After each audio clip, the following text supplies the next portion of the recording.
In the beginning, specifically on October 23rd, 4004 BC, at noon, out of quantum foam fluctuation God created the Big Bang, followed by cosmological inflation and an expanding universe.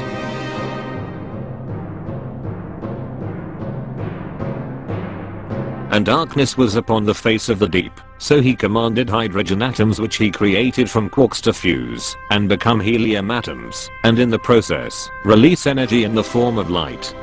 And the light maker he called the sun, and the process he called fusion.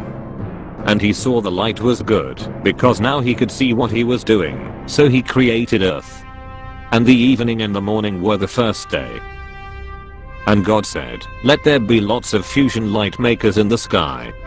Some of these fusion makers he grouped into collections he called galaxies, and these appeared to be millions and even billions of light years from Earth, which would mean that they were created before the first creation in 4004 BC. This was confusing, so God created tired light, and the creation story was preserved.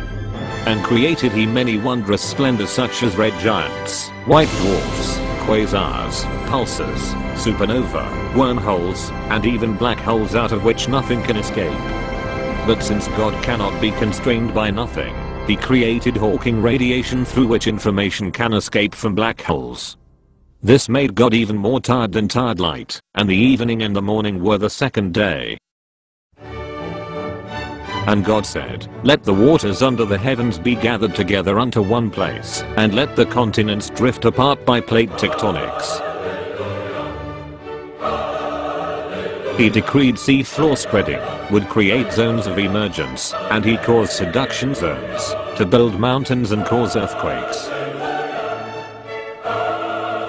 In weak points in the crust God created volcanic islands, where the next day he would place organisms that were similar to, but different from their relatives on the continents, so that still later created creatures called humans would mistake them for evolved descendants created by adaptive radiation. And the evening and the morning were the third day.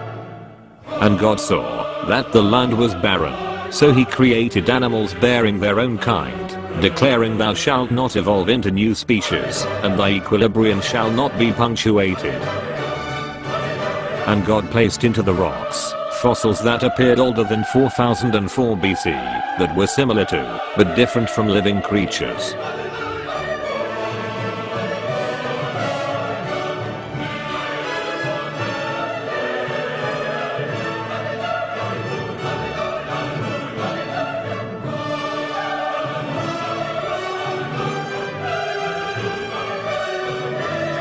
And the sequence resembled descent with modification.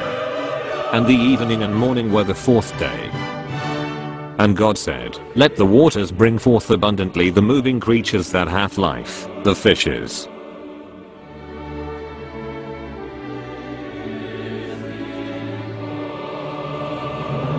And God created great whales, whose skeletal structure and physiology were homologous with the land mammals he would create later that day. God then brought forth abundantly all creatures, great and small, declaring that microevolution was permitted, but not macroevolution.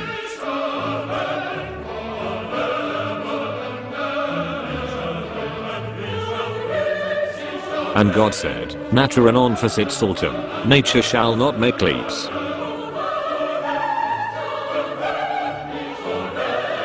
And the evening and morning were the fifth day.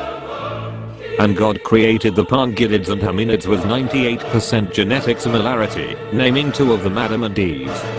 In the book in which God explained how he did all this, in one chapter he said he created Adam and Eve together out of the dust at the same time, but in another chapter he said he created Adam first, then later created Eve out of one of Adam's ribs. This caused confusion in the valley of the shadow of doubt, so God created theologians to sort it out.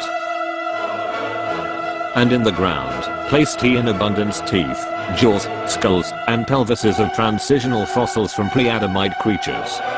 One chosen as his special creation he named Lucy, who could walk upright like a human, but had a small brain like an ape.